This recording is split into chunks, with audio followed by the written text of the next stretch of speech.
After 30 years of marriage, wife discovers husband's betrayal and plans the ultimate revenge. Shocking story.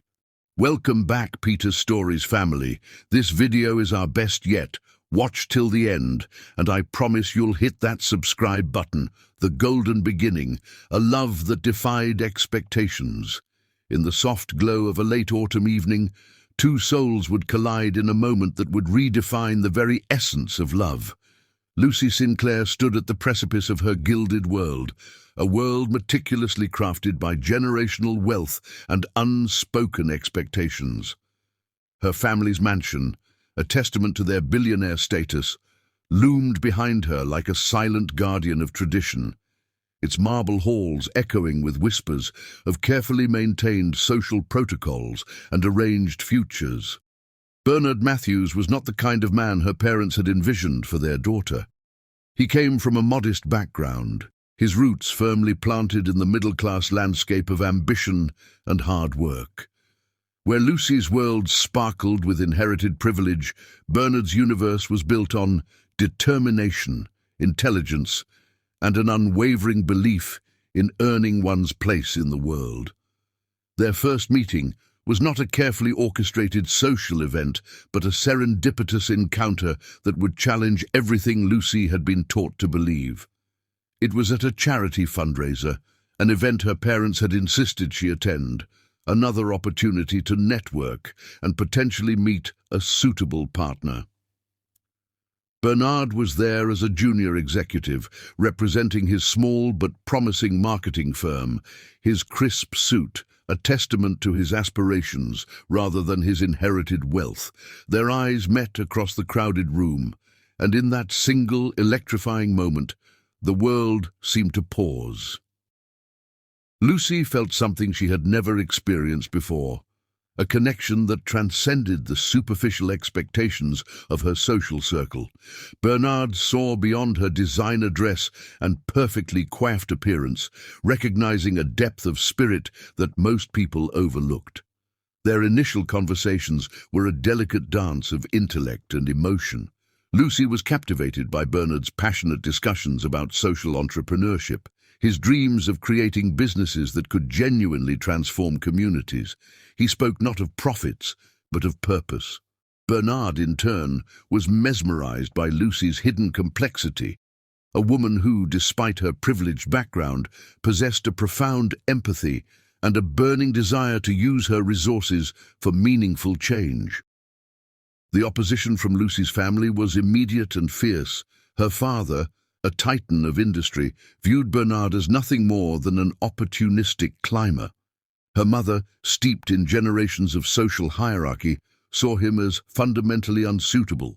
Dinners became battlegrounds, with heated arguments that threatened to tear the family apart. But Lucy was not a passive participant in her own life story. Her love for Bernard was not a fleeting romantic notion, but a deep, transformative commitment. She saw in him the partner she had always secretly desired, someone who would challenge her, support her, and walk beside her as an equal. Where her family saw a threat, she saw potential. Where they saw a social mismatch, she saw a profound connection of souls. The courtship was a beautiful rebellion. They would meet in small cafes tucked away from the watchful eyes of her social circle, in art galleries where discussions about creativity and vision would last for hours, in community centers where Bernard was actively involved in social projects. Lucy began to understand the true meaning of love. It was not about maintaining appearances or following predetermined paths, but about finding someone who expanded your understanding of the world. Bernard never sought to change Lucy or leverage her wealth. Instead, he saw her as a complete person, with dreams, vulnerabilities, and an incredible capacity for love. He encouraged her philanthropic interests, helping her channel her family's resources into meaningful social initiatives. Together, they began to dream of a life that was about more than social status, a life of genuine impact and shared purpose. Their physical intimacy was always secondary to their emotional connection. When they touched, it was with a reverence that spoke of deep respect, Their kisses were not passionate displays of possession, but gentle affirmations of their commitment. Bernard would trace the lines of Lucy's face with a tenderness that suggested he was mapping not just her physical beauty, but the landscape of her soul. The night Bernard proposed was a moment of pure, unadulterated love. It was not in a fancy restaurant or with an ostentatious display of wealth. They were walking through a community garden that they had jointly funded, a project that represented their shared vision of creating spaces of beauty and hope. Among the blooming flowers and the soft evening light, he asked her to be his partner in every sense of the word. Lucy's decision to marry Bernard was an act of profound courage. She knew she was walking away from her family's expectations, from a predetermined path of social preservation. But she also knew that true love was about choosing each other every single day, against all odds. Their wedding was intentionally intimate. They invited not the social elite, but the people who represented their shared values, community leaders, social workers, entrepreneurs who believed in making a difference. Lucy wore a simple white dress that spoke of elegance without ostentation. Bernard's suit was tailored but understated, a reflection of their shared belief that true richness was not about external appearances. As they exchanged vows, they were not just making a commitment to each other, but to a shared vision of life. They promised to support each other's dreams, to challenge each other's perspectives, to grow together, and to use their combined resources and talents to create meaningful change in the world. Their love was a living, breathing entity, complex, nuanced, and constantly evolving. It was not about grand romantic gestures, but about the small, daily acts of care, respect, and mutual understanding. They were partners in the truest sense, two souls who had found in each other not just a lover, but a collaborator, a confidant, and a beacon of hope. And so began their journey, a love story that would challenge societal norms, break through familial expectations, and prove that true connection knows no boundaries of class, wealth, or social standing. Their love was a revolution, quiet yet profound, a testament to the transformative power of genuine, unconditional love. Building an empire together, two souls, one vision. The boardroom was more than just a space of corporate strategy for Lucy and Bernard. It was a canvas where they painted their shared dreams, a sanctuary where their love transformed into a powerful force of innovation and purpose. Their partnership was not just a marriage of hearts, but a merger of complementary strengths that would reshape the landscape of their industry. When Bernard first stepped into the role of CEO, he was acutely aware of the challenges. Lucy's family business was not just a company, it was a legacy spanning 3 generations. The Sinclair Group had been a titan in media and technology, but it had begun to stagnate, trapped in traditional thinking and resistant to change.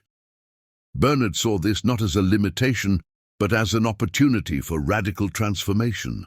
Lucy's unwavering support was his greatest asset. Where others might have seen her intervention as interference, she understood the delicate art of empowerment.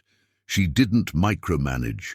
She strategically positioned Bernard, opening doors, introducing him to key networks, and providing the institutional knowledge that would prove crucial in his leadership journey. Their first major project together was a digital transformation initiative that would become legendary in business circles. The traditional media company was losing ground to digital platforms, and Bernard recognized that survival meant complete reinvention. Lucy didn't just provide financial backing. She became his strategic partner, challenging his ideas, offering insights that blended her intimate knowledge of the company's history with his forward-thinking approach. Late nights became their ritual of intimacy. While others saw work, they saw collaboration. Spreadsheets spread across their home office, half-empty coffee mugs, sticky notes with breakthrough ideas. This was their version of romance. Bernard would explain complex market strategies, and Lucy would listen with the intensity of a true partner. her mind already several steps ahead, anticipating potential challenges and opportunities. Their approach to business was fundamentally different from the cutthroat corporate culture. They believed in people-first leadership, implementing revolutionary employee welfare programs, investing in professional development, and creating a corporate culture that valued innovation and personal growth. The Sinclair Group became known not just for its financial success, but for its humanitarian approach to business. Lucy's wealth was never a crutch for Bernard, but a tool for collective achievement. She understood the delicate balance of supporting without overshadowing. When Bernard proposed ambitious expansion plans, she didn't just provide capital, she provided strategic insights, leveraging her network of global contacts and her deep understanding of emerging markets. Their complementary skills were their greatest strength. Bernard's analytical mind would dissect complex business challenges, creating intricate strategies. Lucy's emotional intelligence and global perspective would then refine these strategies, adding layers of human understanding that transformed good plans into extraordinary ones. The technology division they developed became a beacon of innovation. They weren't just creating products, they were solving real-world problems. From educational technology platforms that made learning accessible to remote communities, to sustainable energy solutions that could potentially transform developing economies, their vision extended far beyond traditional corporate objectives. Corporate social responsibility was not a marketing strategy for them, but a genuine commitment. They established the Sinclair Matthews Foundation, which became a powerful vehicle for social change. The foundation didn't just donate money, it created systemic solutions to complex social challenges, from improving rural education to developing sustainable agricultural technologies. Bernard's leadership style was a beautiful blend of compassion and strategic thinking. He remembered the names of janitors and junior executives, understanding that every role was crucial to the organization's success. Lucy supported this approach, often joining him in town halls, listening to employee concerns, and ensuring that the company's growth never came at the cost of human dignity. Their personal dynamics in the workplace were a study in mutual respect. In meetings, they were professional colleagues. Bernard would present strategies, and Lucy would offer critical feedback, not as his wife, but as a strategic partner. Colleagues were often amazed by their ability to separate personal emotions from professional discussions, yet maintain an underlying current of deep connection. The global financial crisis became a defining moment for their leadership. While many corporations were cutting jobs and reducing investments, Bernard and Lucy saw an opportunity to invest in human potential. They restructured instead of retrenching, provided extensive training programs, and emerged from the crisis not just financially stronger, but with enhanced employee loyalty and market reputation. Their technological innovations began attracting global attention. Tech conferences would feature Bernard discussing breakthrough algorithms, while Lucy would be invited to speak about inclusive business models and sustainable development. They were becoming more than just corporate leaders. They were thought leaders shaping the future of global business. Investment wasn't just about financial returns for them. They were particularly passionate about supporting young entrepreneurs, especially those from underprivileged backgrounds. The Sinclair Matthews Startup Incubator became renowned for identifying raw talent and providing not just funding, but mentorship and comprehensive support systems. Their home reflected their professional philosophy, a perfect blend of sophistication and warmth. Strategy sessions would seamlessly transition into intimate dinners. Work discussions would flow into conversations about their dreams, their challenges, their shared vision for creating meaningful change in the world. As years passed, their partnership only grew stronger. They weren't just building a company, they were crafting a legacy. a legacy that understood that true success wasn't measured by financial metrics alone, but by the positive impact created, the lives transformed, the opportunities generated. The Sinclair Group, under their leadership, became more than a corporation. It was a living, breathing entity that represented hope, innovation, and the incredible potential that emerges when love, respect, and strategic vision converge. Their empire was not built on competition, but on collaboration, not on exploitation, but on empowerment, not on individual glory, but on collective progress. The first shadows of doubt, whispers of a fracturing connection. Time has a way of transforming even the most passionate love into something unrecognizable. For Lucy and Bernard, the descent was so gradual, so imperceptible, that it felt like watching paint dry. A slow, almost imperceptible change that becomes startling only when you step back and realize how much has actually transformed. Their bedroom, once a sanctuary of intimacy and shared dreams, began to feel like a landscape of unspoken tensions. The space between them in bed grew wider, not just physically, but emotionally. Where they once naturally gravitated towards each other during sleep, now invisible boundaries emerged, subtle yet profound in their implications. Bernard's professional demeanor, once a source of admiration for Lucy, began to seep into their personal life. The passionate conversationalist, who could discuss everything from global economics to personal philosophies, became increasingly compartmentalized. Dinner conversations that once flowed with intellectual excitement now felt like carefully managed business meetings, polite, structured, devoid of the spontaneity that had defined their earlier years. Lucy noticed the changes first. It wasn't a single moment of revelation, but a collection of microscopic observations. The way Bernard's eyes would linger on his phone during breakfast, the reduced frequency of spontaneous touches, the gradual reduction of intimate conversations that had once been their cornerstone of connection. Their professional synchronicity began to fracture. Where they once completed each other's sentences in board meetings, now there were subtle disagreements. Bernard started making decisions without consulting Lucy, a departure from their earlier collaborative approach. Small professional wedges began to appear, tiny cracks that would eventually become significant fissures. The intimacy they had shared began to deteriorate. Physical closeness became mechanical, lacking the passionate energy that had defined their earlier years. Their sexual encounters, once a beautiful expression of deep emotional connection, became routine, scheduled, predictable, devoid of the spontaneous passion that had characterized their relationship.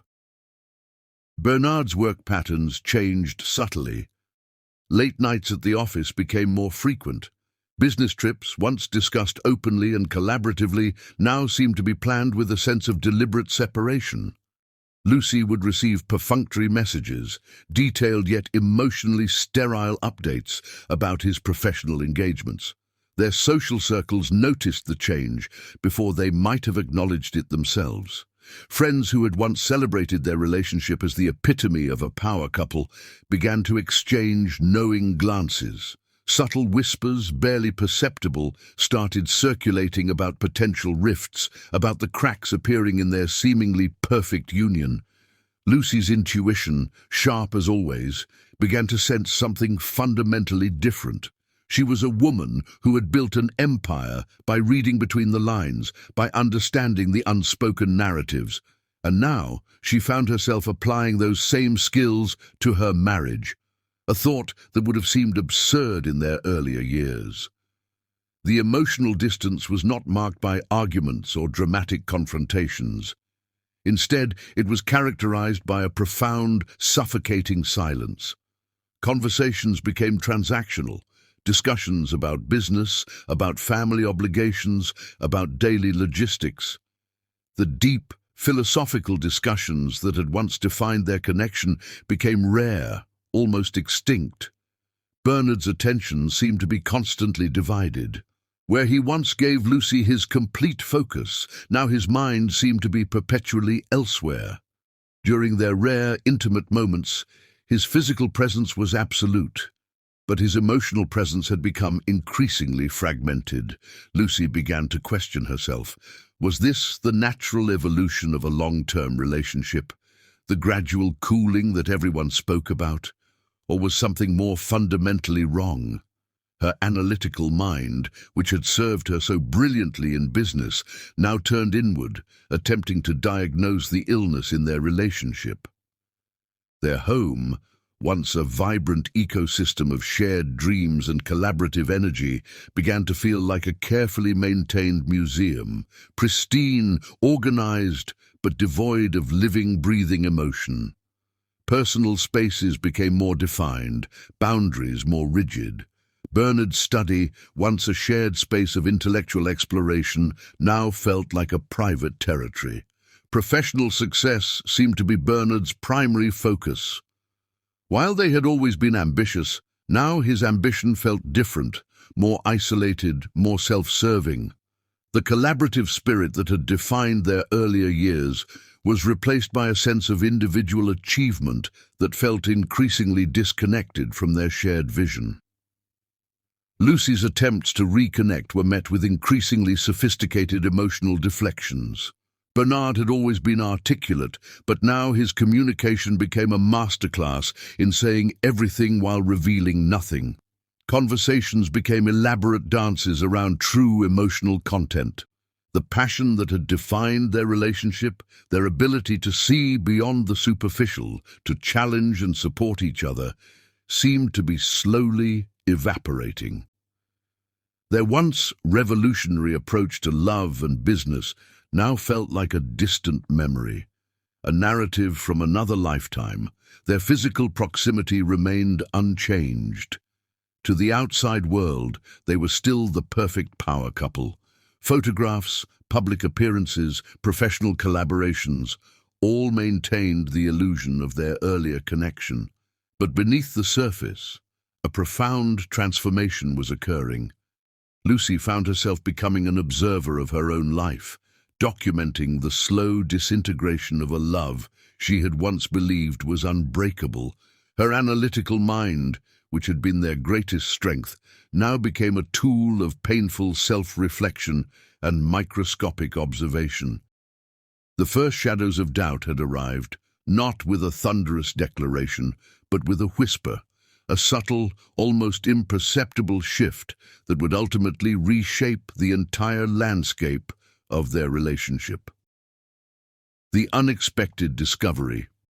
When silence speaks louder than words.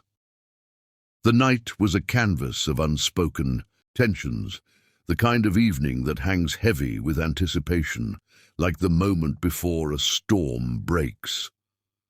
Lucy sat in their meticulously designed living room, a space that had once been a testament to their shared dreams, now feeling like an elaborate stage set of a life that no longer existed.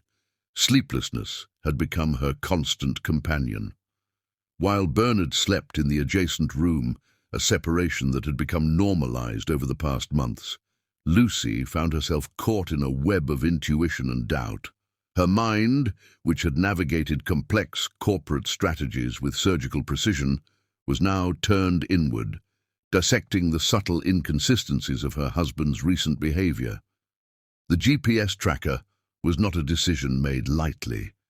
For Lucy, it represented a profound breach of the trust that had once been the cornerstone of their relationship. But intuition, that razor-sharp instinct that had guided her through countless business negotiations, was screaming a warning that could no longer be ignored. Bernard's patterns had become increasingly predictable, yet suspicious.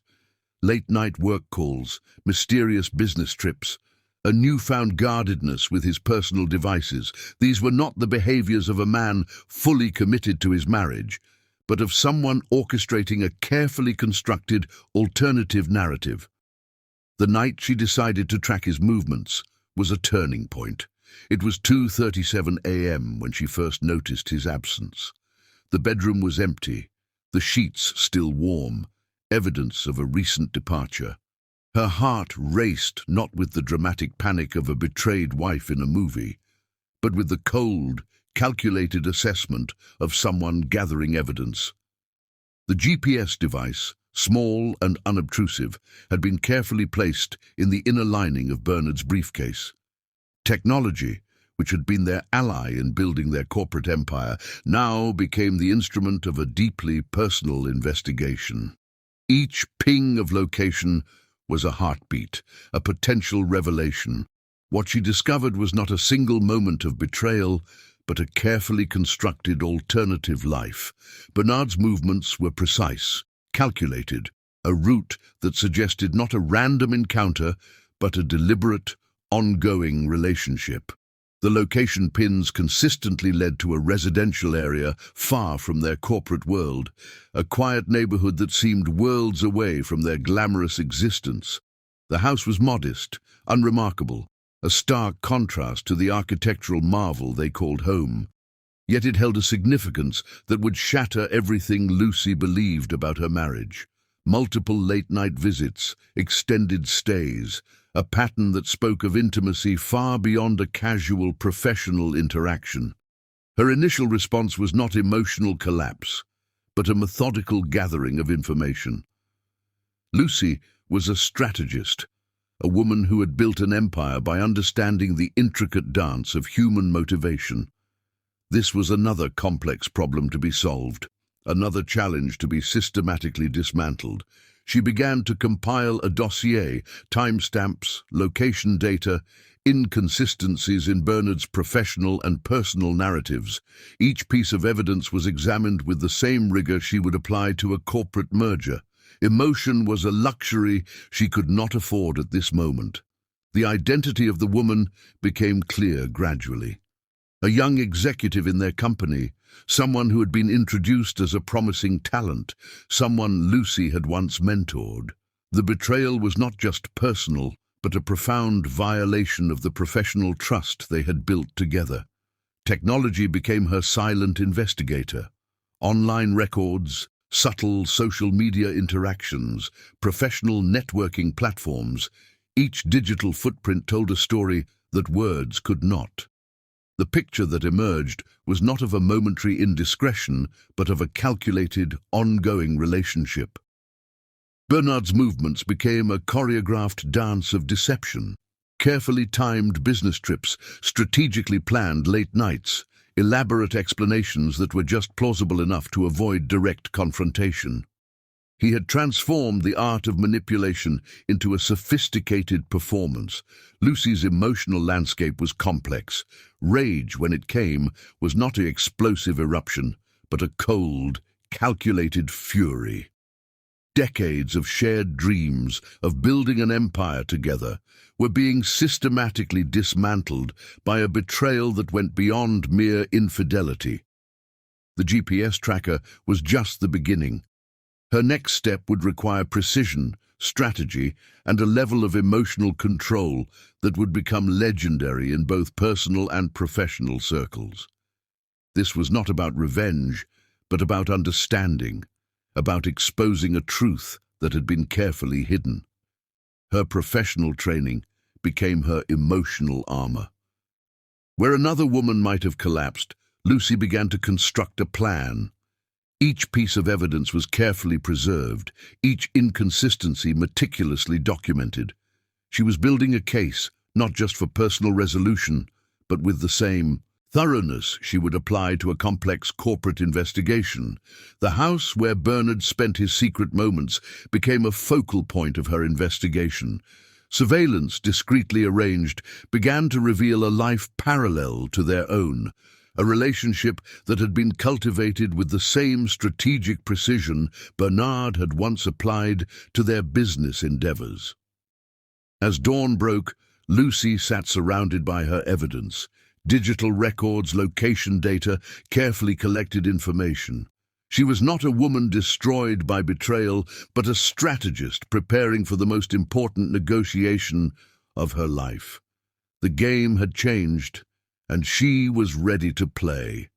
The unexpected discovery was not just about infidelity. It was about the complete unraveling of a life's narrative, about understanding that the person she thought she knew was, in fact, a carefully constructed illusion. And Lucy Sinclair was not a woman who would be defined by someone else's deception.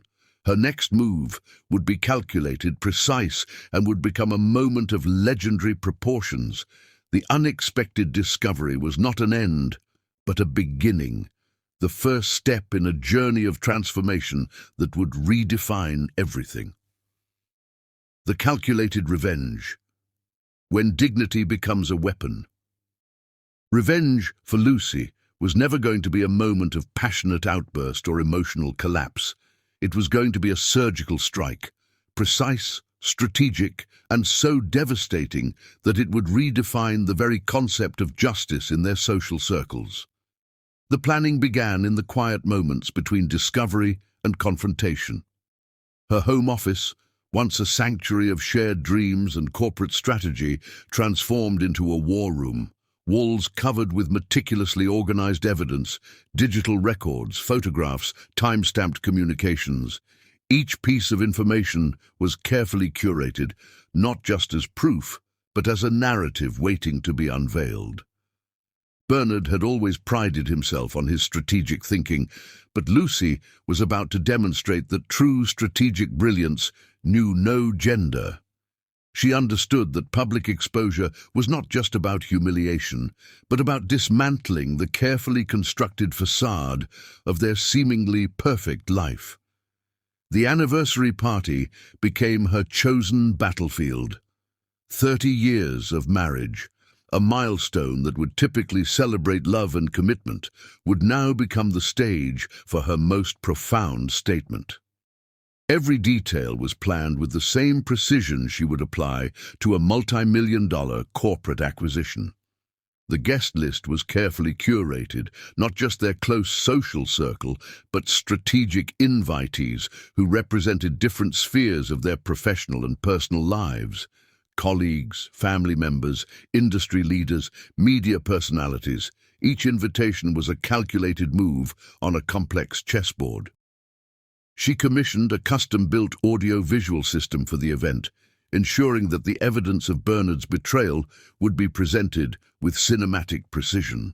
Multiple screens, strategically placed, would leave no room for denial, no space for alternative narratives. The video evidence was not just a collection of moments, but a carefully constructed narrative. Timestamps, location data, intimate conversations, each fragment tell a story of systematic betrayal that went beyond a simple affair.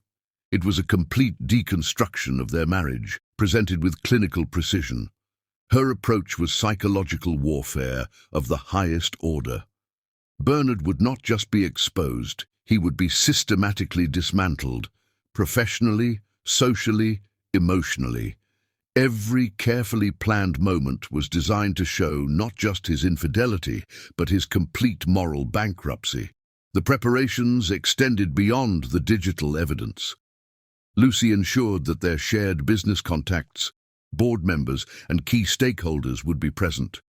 This was not just a personal confrontation, but a professional reckoning that would have far-reaching implications. Her emotional preparation was equally meticulous. She worked with a therapist, not to heal, but to strategically process her emotions. Each session was an opportunity to refine her approach, to ensure that her response would be controlled, powerful, devastating. The dress she chose for the evening was a statement in itself, not a dress of mourning or anger, but one of absolute power. Deep crimson, tailored to perfection, it spoke of strength, of a woman who was not broken, but transformed. Every stitch, every line was a message of her resilience. Bernard's secretary, the young woman at the center of the betrayal, was also carefully considered. Lucy had done her homework. Professional records, personal background, social media presence. She understood the complete context of the relationship, not just its surface details. The legal groundwork was equally precise. A team of lawyers had been discreetly consulted, preparing documentation that would ensure her financial and professional protection. Divorce papers were prepared, not as a reactive measure, but as a proactive strategy. As the evening approached, Lucy was a study in controlled emotion. Her makeup was flawless, her demeanor calm. A woman who was not seeking revenge, but delivering a form of justice that was both personal and professional. The venue was their favorite ballroom, a space that had hosted countless celebrations of their success. Now, it would become the site of their most dramatic confrontation. Every detail was managed: lighting, sound, the precise positioning of screens and guests. Bernard's approach to the evening was typical of his recent behavior: distracted, slightly nervous, but maintaining a facade of professional composure. He had no idea of the storm that was about to be unleashed, the carefully constructed narrative that would completely destroy his world. The moment of revelation was choreographed with cinematic precision. As guests settled in, the screens began to display the evidence: location data, intimate conversations, a complete timeline of betrayal that left no room for denial or negotiation. Lucy's speech was not a moment of emotional breakdown, but a powerful statement of self-respect. She spoke not with anger, but with a calm that was more terrifying than any outburst. Each word was measured, each sentence a precise instrument of exposure. The reaction was instantaneous: gasps, shock, the complete social dismantling of Bernard's carefully constructed persona. Colleagues who had respected him, friends who had celebrated their marriage, now witnessed the complete unraveling of his reputation. The lawyer's arrival with divorce papers was the final calculated move, not a dramatic gesture, but a clinical conclusion to a comprehensive exposure. Bernard's attempts at negotiation were met with a coldness that spoke volumes about her emotional transformation. As the evening concluded, Lucy was not a victim. She was a strategist who had just executed the most perfect professional and personal takedown in their social circle's history.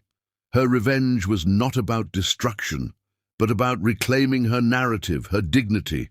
The calculated revenge was complete, a masterpiece of strategic exposure that would be discussed in hushed tones for years to come. Lucy had not just ended a marriage, she had made a statement about power, dignity, and the art of strategic confrontation. The resolution. A journey of transformation and redemption. The moments immediately following the most dramatic night of her life were not filled with the expected emotional collapse. Instead, Lucy experienced a profound sense of liberation, a feeling so powerful it was almost physical, like emerging from a cocoon after a long, challenging metamorphosis. Her first morning after the confrontation was deliberately ordinary.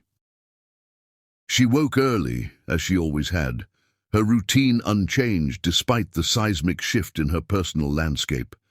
The world outside her window looked the same: corporate buildings reaching toward the sky, the city awakening to its daily rhythm. Yet everything within her had fundamentally transformed. The professional aftermath was carefully managed. Lucy's strategic approach extended beyond the personal confrontation. She had anticipated every potential corporate and social repercussion, creating buffer zones, legal protections, and communication strategies that would minimize any potential damage to her professional reputation. Her board of directors, many of whom had known her and Bernard for decades, were surprisingly supportive. They recognized her extraordinary handling of a deeply personal crisis with the same professional acumen she had always demonstrated. If anything, her stock within professional circles seemed to rise in the wake of the confrontation. Therapy became not a process of healing from victimhood, but a strategic approach to personal transformation. She worked with a renowned psychologist who specialized in helping high-profile individuals navigate personal crises. Each session was an opportunity for self-reflection, for understanding the complex dynamics that had led to this moment. The legal proceedings were handled with the same precision she applied to corporate negotiations. Divorce documents were comprehensive, protecting her financial interests and ensuring a clean break. Bernard's attempts at negotiation were met with a level of professional detachment that was both impressive and slightly terrifying. Her children, grown professionals themselves, rallied around her with a mixture of shock, admiration, and deep love. They were not just supportive, they were actively protective, helping her navigate the social and professional fallout of the public confrontation. The media attention, which could have been destructive, was carefully managed. Lucy granted a single, carefully orchestrated interview that transformed the narrative from a story of betrayal to one of personal empowerment. Her dignity, her strength became the primary narrative. Her social circle underwent a natural filtration. Some connections dissolved, revealing themselves as superficial. Others, true friendships forged through years of genuine connection, became even stronger. She discovered that true support revealed itself not in moments of success, but in moments of profound personal challenge. Physical transformation became a deliberate choice. She began a comprehensive wellness journey, not as an act of revenge or desperate self-improvement, but as a celebration of her own resilience. Personal trainers, nutritionists, mindfulness coaches, each became part of her strategy of complete personal renewal. The company she had built with Bernard underwent a strategic restructuring. Where some might have seen vulnerability, Lucy saw opportunity. She brought in fresh talent, implemented innovative strategies, and used the personal crisis as a catalyst for professional reinvention. Her philanthropic work, always a passion, took on new dimensions. She began focusing more intensely on programs supporting women's empowerment, creating scholarships and support systems for women navigating professional and personal challenges. Dating, when it eventually happened, was approached with the same strategic mindset she applied to every aspect of her life. She was not seeking completion, but companionship, a partnership of equals, built on mutual respect and shared vision. The real estate she had shared with Bernard was systematically transformed, not destroyed or abandoned, but reimagined. Spaces that had held memories of betrayal were redesigned, renovated, physical spaces becoming metaphors for her personal transformation. Her personal style evolved. Fashion became not just about appearance, but about statement. Each outfit, each accessory was a carefully considered representation of her new identity. Strong, independent, unapologetically powerful. The narrative of her life was no longer defined by her marriage or its dissolution. She became a speaker, an inspiration, sharing her journey of resilience not as a victim story, but as a testament to personal power and strategic transformation. Professional speaking engagements began to emerge. Conferences on leadership, women's empowerment, personal resilience. Lucy became a sought-after voice, her personal journey becoming a powerful narrative of transformation. Her relationship with herself became her most important project. Self-love was not a cliché, but a deliberate, strategic approach to personal development. Each day was an opportunity for growth, for understanding, for continuous personal evolution. The pain of betrayal was not erased, but transformed. It became a part of her story, not its defining characteristic. She understood that healing was not about forgetting, but about understanding, about using every experience as a tool for personal growth. Her children watched in awe as their mother transformed a potentially devastating personal crisis into a moment of profound personal and professional reinvention. They were not just witnesses, but active participants in her journey of healing. The world watched, expecting a story of victimhood, and instead witnessed a masterclass in personal resilience. Lucy was not just surviving, she was definitively thriving. As months passed, the narrative shifted. She was no longer defined by her marriage or its dramatic conclusion. She became a symbol of personal transformation, of the extraordinary potential that exists when one approaches personal challenges with strategic intelligence and unwavering self-respect. Her resolution was not about revenge or recovery. It was about redefinition, a complete, deliberate reconstruction of her life, her identity, her future. And in this reconstruction, she found a freedom more profound than any she had ever known. A new love. When healing becomes an unexpected invitation, love, Lucy had discovered, was not a finite resource to be depleted by betrayal, but an expansive, regenerative force that could bloom in the most unexpected moments. Her journey to opening her heart again was not a linear path, but a complex landscape of self-discovery, vulnerability, and careful reconstruction. The first year after her public confrontation with Bernard was deliberately focused on herself. Dating was not even a consideration. She was rebuilding, understanding herself beyond the roles of wife, mother, and corporate leader. Her world became a sanctuary of personal exploration, of understanding the intricate layers of her own identity. Her professional speaking engagements became an unexpected avenue of connection. Michael Rosenthal entered her life not as a romantic prospect, but as a fellow speaker at a global leadership conference. A distinguished philanthropist and technology entrepreneur, he was unlike anyone she had ever encountered in her previous social circles. Their first conversation was not a romantic encounter, but an intellectual exchange that challenged and intrigued them both. Michael's approach to global social challenges resonated with Lucy's own philanthropic vision. Where Bernard had been her business partner, Michael felt like an intellectual companion. Their initial interactions were deliberately professional. Collaborative discussions about social entrepreneurship, technology's role in community development, shared perspectives on leadership, these became the foundation of their connection. Love was not an immediate destination, but a gradual, organic emergence. Michael had his own complex personal history. A widower who had lost his wife to cancer a decade earlier, he approached relationships with a depth of emotional intelligence that was both rare and profound. He understood loss, transformation, and the delicate art of rebuilding. Their first actual date was almost accidental. A working dinner that extended beyond professional discussions, where conversation flowed with an ease that surprised them both. No forced romantic gestures, no desperate attempts at connection, just two mature individuals discovering a genuine intellectual and emotional resonance. Physical intimacy, when it eventually happened, was not a passionate explosion, but a tender, carefully navigated journey.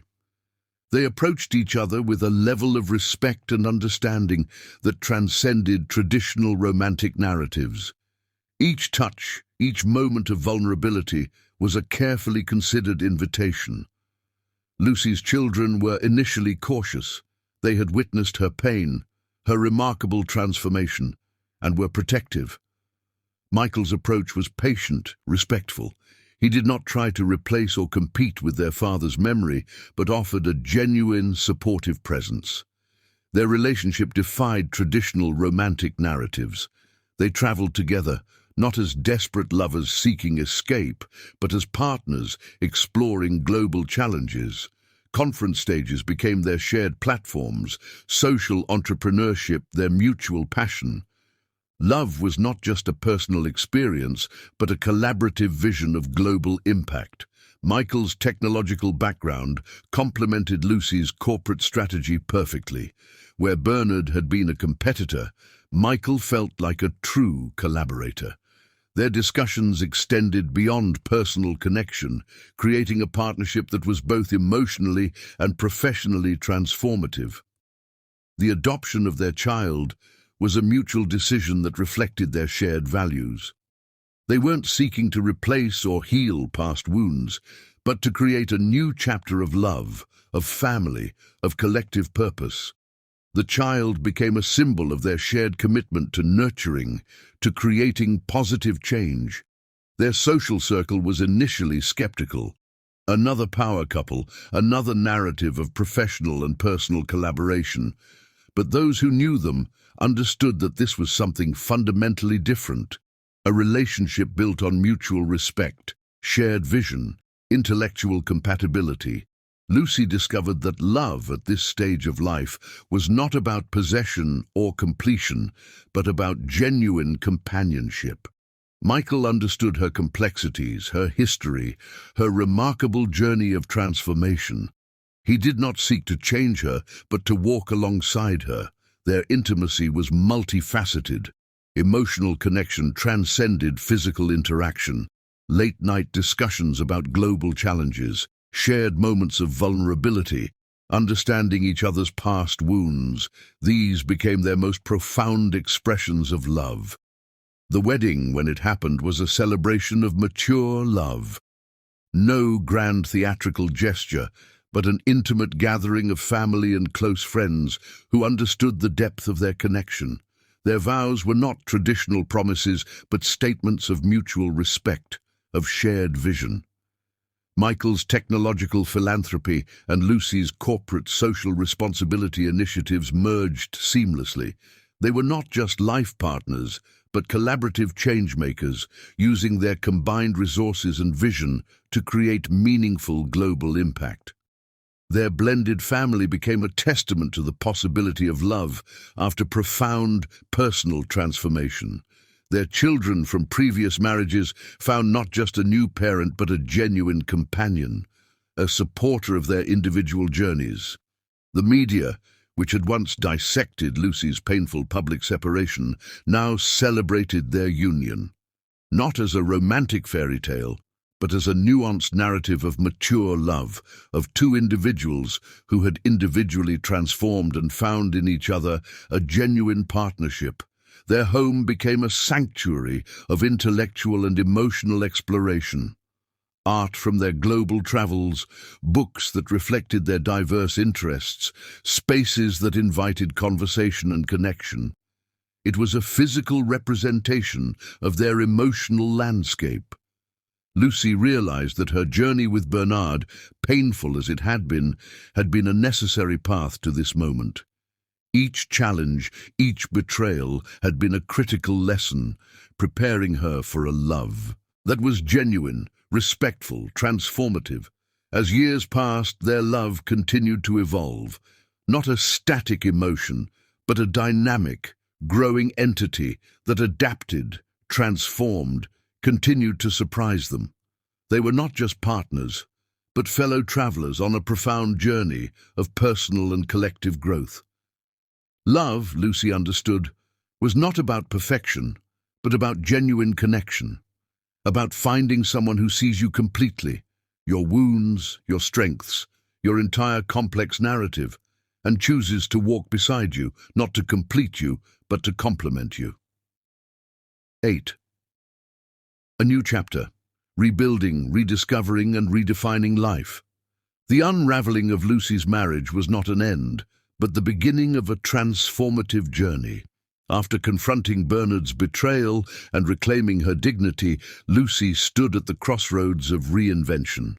Freed from the emotional chains of deceit and disillusionment, she redirected her energy toward rebuilding her life with purpose, ambition, and clarity. This was not just about survival, it was about thriving. The professional renaissance. Lucy threw herself into her business empire with a vigor that surprised even her closest confidants. The Sinclair Group, once a bastion of tradition and legacy, underwent a radical transformation under her leadership. She launched bold initiatives aimed at modernizing operations and fostering innovation.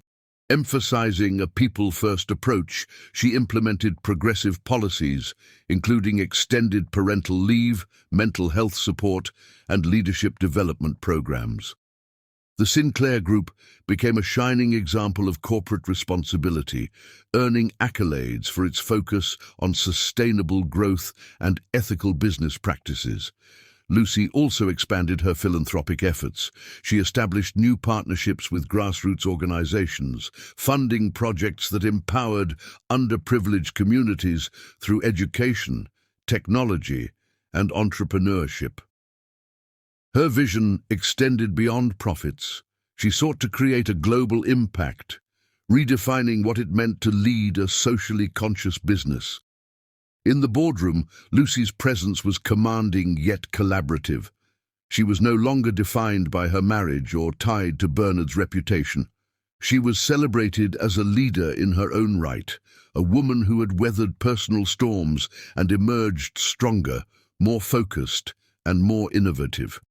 An unexpected love. Amid this professional resurgence, love found Lucy when she least expected it. At a global leadership conference, she crossed paths with Michael Rosenthal, a renowned philanthropist and technology entrepreneur. Michael's reputation preceded him. He was celebrated for his groundbreaking work in sustainable technology and his deep commitment to humanitarian causes. Their initial interaction was purely professional, a chance meeting that blossomed into hours-long discussions about social entrepreneurship and the intersection of technology and community development. Michael's quiet confidence and depth of empathy intrigued Lucy. He, in turn, was captivated by her resilience and visionary leadership. Over time, their professional collaboration gave way to a deeper connection. Unlike her previous relationship, this wasn't a whirlwind romance. It was a deliberate, organic unfolding of mutual respect, shared values, and intellectual partnership. Michael brought a sense of stability and understanding to Lucy's life. As a widower who had endured his own journey of loss and healing, he recognized Lucy's scars and admired the strength it had taken to transform her pain into purpose. Their relationship was built on a foundation of honesty, vulnerability, and the kind of deep emotional intimacy that can only come from two people who truly understand the complexities of life. Building a family. As their bond deepened, Lucy and Michael began to envision a shared future. Both driven by a passion for making a difference, they decided to adopt a child, a choice that symbolized their commitment to creating a new chapter together. The adoption process was both challenging and rewarding, but it brought them closer as a couple. Their child, a curious and spirited young soul, became the heart of their home. Parenthood was a transformative experience for Lucy. It offered her a new perspective on life, love, and legacy. She poured her energy into creating a nurturing environment where her child could thrive, teaching lessons of empathy, resilience, and the importance of giving back.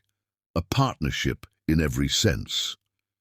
Lucy and Michael's relationship was a perfect blend of personal and professional collaboration. Their shared passion for social impact became the cornerstone of their partnership. Together, they co-founded initiatives that combined their expertise in technology, business, and philanthropy. From funding renewable energy projects in developing countries to creating scholarships for underprivileged students, their work had a profound and far-reaching impact. Their home became a sanctuary of love and purpose. Filled with books, art, and mementos from their travels, it reflected the life they were building together, a life rooted in shared values and mutual respect. Late-night discussions about global challenges, family game nights, and quiet moments of reflection became the rhythm of their days. Lucy's transformation. Through her journey with Michael, Lucy rediscovered facets of herself she had long forgotten. She learned that love could be gentle and healing, not just passionate and consuming. She embraced vulnerability, allowing herself to be supported and cared for in ways she had never experienced before. Lucy's relationship with Michael was not about replacing what she had lost, but about building something entirely new. He was not just a partner, but a companion who walked beside her, shared her dreams, and celebrated her triumphs. Together, they crafted a life defined by love, impact, and a shared vision for the future. The legacy. As Lucy looked back on her journey, she realized that her greatest transformation had come from within. The pain of betrayal had been a catalyst for profound growth, pushing her to redefine her life on her own terms. In Michael, she found a partner who complemented her, challenged her, and supported her in every way. In their child, she found a renewed sense of purpose and joy. This new chapter was not just about building a family or a business empire. It was about creating a legacy of love, resilience, and impact. Lucy's life had come full circle, and she was finally at peace, living a life she had built with intention and courage. 9. Unexpected emotions. Grieving the past. Embracing the present. 2 years after the dramatic collapse of her marriage to Bernard, Lucy was enjoying the stability and fulfillment she had worked so hard to build. Her days were filled with meaningful work, shared laughter with her adopted child, and the quiet joy of partnership with her new husband, Michael. Life had become a tapestry of purpose and love, woven from the threads of resilience and healing. But one late autumn morning, an unexpected phone call shattered the rhythm of her carefully reconstructed world. "Lucy!" The familiar voice of Bernard's former assistant quivered on the line. "I don't know how to say this. Bernard passed away last night. There was a car accident. He didn't survive." For a moment, the world seemed to tilt off its axis. Lucy sank into her chair, her breath caught between disbelief and an inexplicable pang of grief. Bernard, the man who had once been her partner in both life and business, was gone. The news brought with it a flood of unexpected emotions. For all his betrayals, Bernard had been a significant part of her life for decades. He had been her husband, the father of her children, and a co-architect of their shared empire. Together, they had once dreamed of a future filled with love and success. Those dreams had dissolved in the wake of his infidelity, but the memories remained, complex, bittersweet, and inescapably human. The weight of memory. As the hours passed, Lucy found herself overwhelmed by a tidal wave of memories. She remembered the early days of their relationship, when their love had been fresh and full of promise. She thought of the long nights spent planning their future, the vacations that had brought fleeting moments of joy, and the milestones they had celebrated together. There were moments of laughter, of shared triumphs, of intimacy that had once seemed unbreakable. There were also moments of pain, of arguments and misunderstandings, of the slow erosion of trust that had led to their ultimate separation. The complexity of her emotions was staggering. Bernard's betrayal had irreparably damaged their marriage, but it could not erase the love they had once shared, or the impact he had on her life. The grief she felt was not just for the man Bernard had been, but for the life they had lost, the potential that had been squandered, and the pieces of herself that had been tied to their shared history. Tears in the quiet. That evening, after putting her child to bed, Lucy retreated to her study. Michael found her there, sitting in the dim light, her face streaked with silent tears. "Lucy," he said softly, his voice full of understanding, "do you want to talk about it?" She looked up at him, her eyes red but steady. "I didn't expect to feel this way," she admitted. "After everything he did, I thought I would feel relief, maybe even indifference. But I don't. I feel sadness and loss. He was such a big part of my life, Michael. For better or worse, he shaped who I am today." Michael crossed the room and sat beside her, taking her hand in his. "Grief is complicated," he said. "It doesn't have to make sense. Bernard was a part of your story, Lucy. Feeling pain for his loss doesn't mean you've forgotten what he did or that you've betrayed yourself. It means you're human." Lucy leaned into his embrace, drawing comfort from his presence. In that moment, she realized how fortunate she was to have found someone who could hold space for her emotions without judgment. Michael wasn't threatened by her grief. He understood it as a natural part of her journey. Saying goodbye. The days leading up to Bernard's funeral were heavy with reflection. Lucy debated whether to attend. Would her presence be welcomed, or would it only stir up old wounds? In the end, she decided to go, not for Bernard, but for herself, for the closure she needed to fully turn the page on their shared history. The funeral was a subdued affair, attended by family, colleagues and friends who had once celebrated Bernard's achievements. Lucy sat quietly in the back, her presence largely unnoticed. As she listened to the eulogies, she felt a mix of emotions: anger at the man who had betrayed her, gratitude for the lessons she had learned, and a deep, abiding sorrow for what had been lost. When it was her turn to approach the casket, she stood for a moment in silence. "Goodbye, Bernard," she whispered. "Thank you for the good times, for the lessons, and even for the pain. Without it, I wouldn't be who I am today. Rest in peace." Finding peace. In the weeks that followed, Lucy's grief began to settle into something more manageable. She allowed herself to feel the sadness without letting it consume her. She talked openly with Michael, whose patience and wisdom helped her process the complexity of her emotions.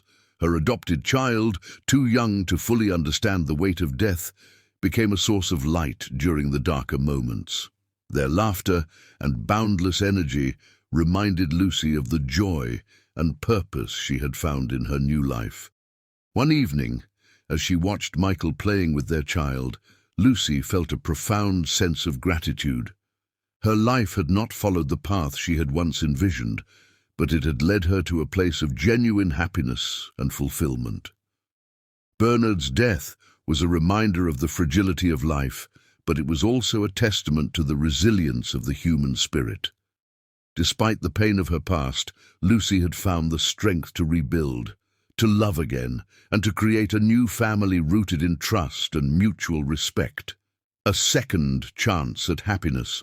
Lucy realized that life is not about erasing the scars of the past, but about embracing them as part of the tapestry of who we are. Bernard had been a chapter in her story, a complicated, often painful chapter, but not the whole story.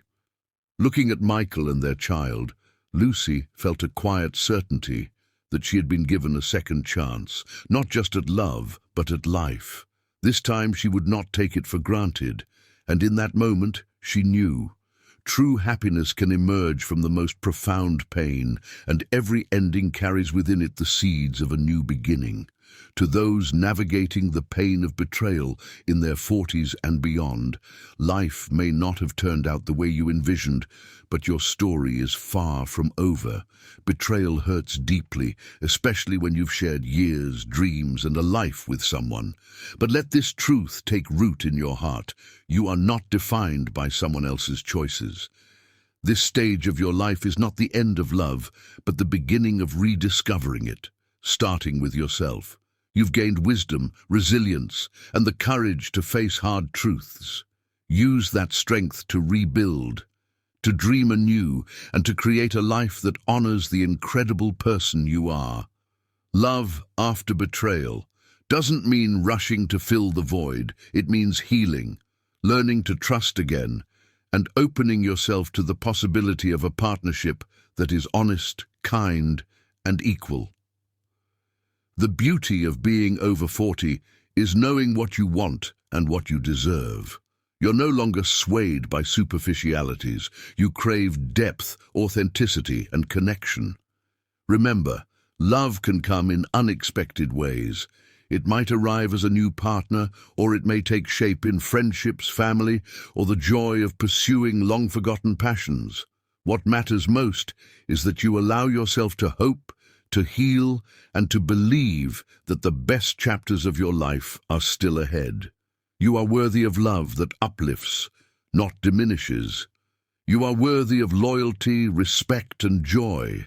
The pain you feel now is temporary, but the love you carry for yourself and the strength you cultivate will last forever. This is not your ending, it's your powerful new beginning.